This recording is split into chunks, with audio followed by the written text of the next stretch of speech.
Yun ang hindi makakakain. Gian tayo, Gian. Meron ginawa yung asawa ko. Ayun o. Saging na nilagyan ng crispy fry. Tikman natin.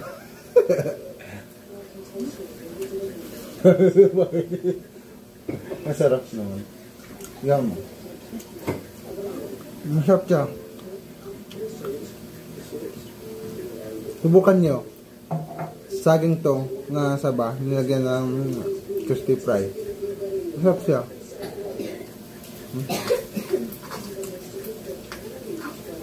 Sarap. Subukan nyo. Apa? Nagluluto pa yung asawa ko. Ang niluto niya. Masarap siya.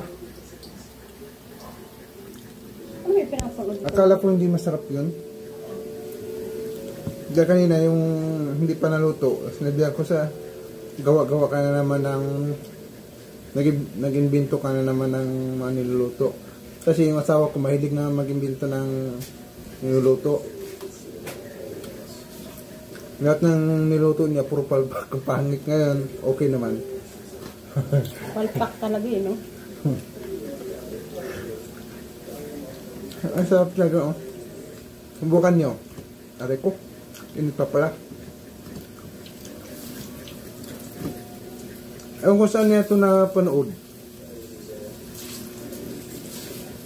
Hindi ko alam kung nakakain nito.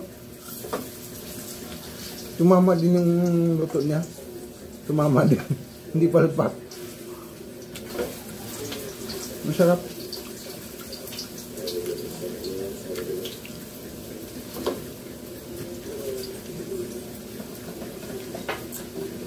Siguro to masarap to pag may ano, may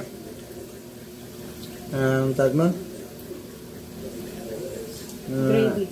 Gravy. Ketchup. Sarap to.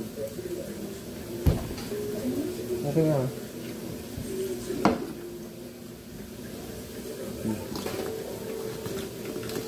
Oh.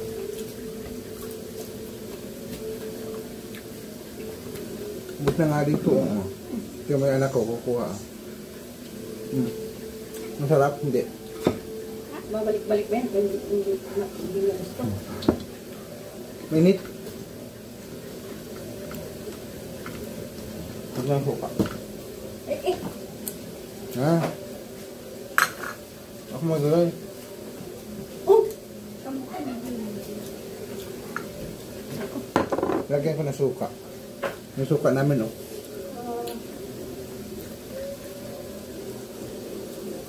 Lagyan natin. Giminto tayo kung masarap ba talaga na may suka. Ay! Dalang sili. Yung sili, oh. Maliliit. Ito yung manghang na sili. Ayan. Diba? Labuyo. Siling labuyo. Balik natin to. Bang ahang yan. Uy.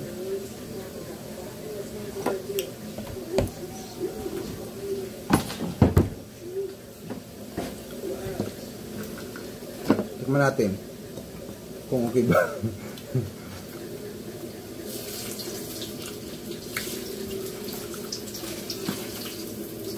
Okay naman din. Kasi mas okay yung walang suka. Wala sa aming libit at yung saging. So, may isa ako. Ayak ko.